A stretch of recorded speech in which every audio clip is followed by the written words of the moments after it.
Welcome to today's Explainer. We're going to be exploring a profoundly radical idea from the philosopher Jiddu Krishnamurti, all captured in a fascinating collection of his teachings called Happy is the One Who Is Nothing. It's this wild concept that directly challenges literally everything society has taught us about success, ambition, and what it actually means to lead a fulfilling life. We're going to systematically unlearn those heavy expectations today and discover why true richness might actually lie in completely letting go. Okay, let's dive into this. Have you ever asked yourself why you are constantly striving to be something?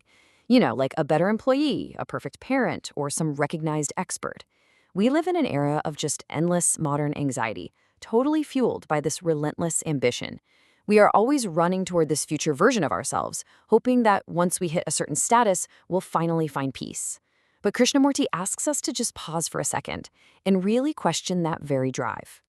He calls this relentless drive the burden of becoming, and it starts early. From the time we're just kids, we're conditioned to constantly compare ourselves to everybody else. We're graded in school, ranked in sports, evaluated at work. We're basically taught that to be ordinary is a total failure. And so we'd spend our days chasing achievements, piling up titles and stuff, just hoping to build this fortress of security around ourselves. But instead of security, this constant becoming just builds this invisible, totally exhausting weight right on our shoulders. Just look at how society views a successful life, and compare that to Krishnamurti's incredibly countercultural vision. Society tells us that success equals ambition, endless comparison, and racking up titles. We think we absolutely need to be full, right? Full of knowledge, full of wealth, full of self-importance. But Krishnamurti argues the exact opposite. He proposes that true success is found in simplicity, in emptiness, and in essentially being nothing. He suggests that real inner riches are completely incorruptible, and they only show up when our mind isn't endlessly striving to be something else. To really understand how we got so way down, we kind of have to look back. Why exactly do we lose our imagination as we grow up? Think back to when you were young. A cloud could be a castle. A river could be a vast ocean. You certainly didn't need a seminar on how to be curious. But as we grow, that spontaneous imagination is just systematically replaced. It gets squeezed right out of us by the pressure of exams, the fear of failure, and that intense competitive drive to earn a living. The dream is lost, and our whole world of imagination just vanishes. So, how do we reclaim that lost vitality? Well, Krishnamurti's antidote to this heavy burden of becoming is actually pretty simple: waking up to the world right around us. He challenges us to stop living in our projected futures or stressing over our regretful pasts, and instead become completely, intensely observant of the present moment. And this isn't about overanalyzing things. It's just about seeing them exactly as they are. Listen to how Krishnamurti describes this state: the tranquil waters, the silver moon, the morning star, and the distant, dark shore.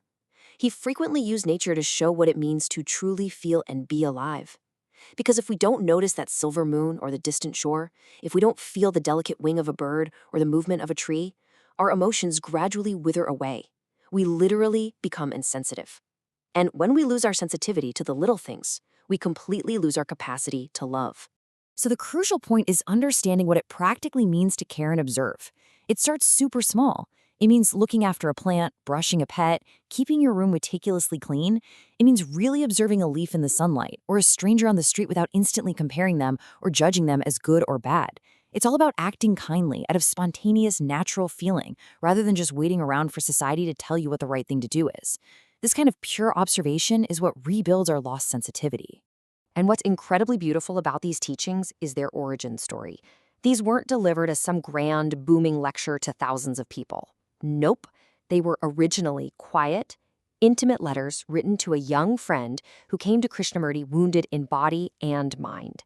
They were personal lessons, specifically meant to gently strip away the complex, painful layers of the conditioned mind and restore that amazing sense of innocent observation.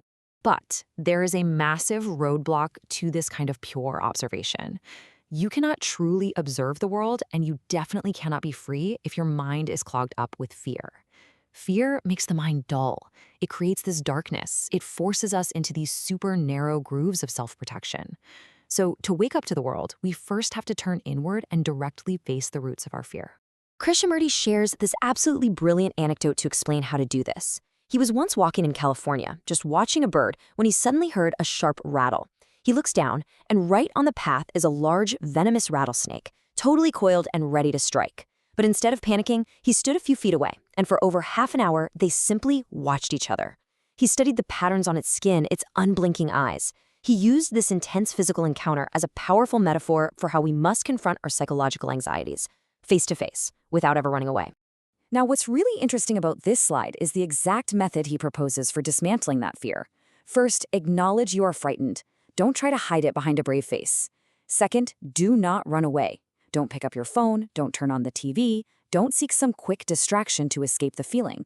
Third, observe the fear closely. Study it the way you would study the shape of a bird's wing. By just observing the fear without escaping it, it actually begins to lose its grip on you. And when we finally observe our fear that closely, we uncover its hidden roots. We realize that our fear isn't just an isolated thing. It exists in relation to something else entirely.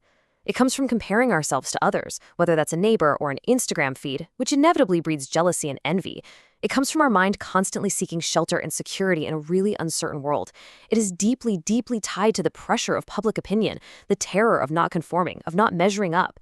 It's comparison that paralyzes us with the fear of failure. Once we face and dismantle these fears, a remarkable shift happens. We actually begin to understand what true freedom looks like.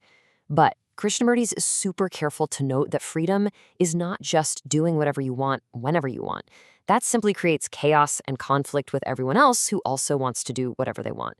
True freedom is actually intimately tied to order. So this requires us to completely redefine the word discipline. Society defines discipline as external obedience, right? Doing what you're told, conforming to a set pattern. But that kind of rigid discipline just makes the mind dull and imitative. Krishnamurti, on the other hand, defines discipline as the natural order that arises organically from internal watchfulness. When you are truly observant, considerate, and sensitive to everything around you, order happens naturally, without anyone having to force it on you at all. And this brilliantly illustrates the whole concept. Think of the relationship like a river. A river is this powerful, flowing force of freedom. But for the river to flow deeply and beautifully, it requires the structure of its banks. If it had no banks, it would just spread out and become a shallow, stagnant swamp. In life, our internal watchfulness and consideration for others act as those banks, providing the natural order that allows true freedom to flow powerfully. Which brings us to the final, and really most profound stage of unlearning.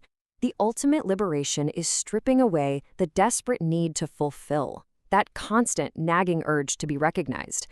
This is where we let go of the relentless will to be something. Because as long as the will to become something exists, we are forever caught in a cycle of effort, frustration, and eventual boredom. But it's vital to clarify what this actually means. Giving up the will to be something isn't a failure. It's not about being worthless or lazy or lacking initiative. Not at all. It is about being entirely free from the agonizing pursuit of status. When you no longer need society to validate you with a shiny new promotion or a fancy title, when you no longer need to prove your worth by outcompeting your neighbor, you strip away the very engine of your anxiety. You achieve true dignity, which simply cannot be assumed or cultivated by a job title. I want you to take a moment to absorb this profound, almost paradoxical realization. True being is the cessation of the will. The life you have been desperately trying to build through willpower and struggle and forced discipline, it can only truly blossom when you stop forcing it. True, lasting happiness arrives only when the exhausting struggle to become something else completely comes to a stop. And that is exactly why we're left with this final, beautiful paradox from Krishnamurti. Happy is the one who is nothing. By being nothing, by emptying yourself of all the conditioned ambitions and fears that society has piled onto you, you finally make space to be sensitive, observant, and deeply, truly alive. So what incredible things could you finally experience if you just stopped trying to be somebody? If you enjoyed this, subscribe to In 8 Minutes and never miss what matters.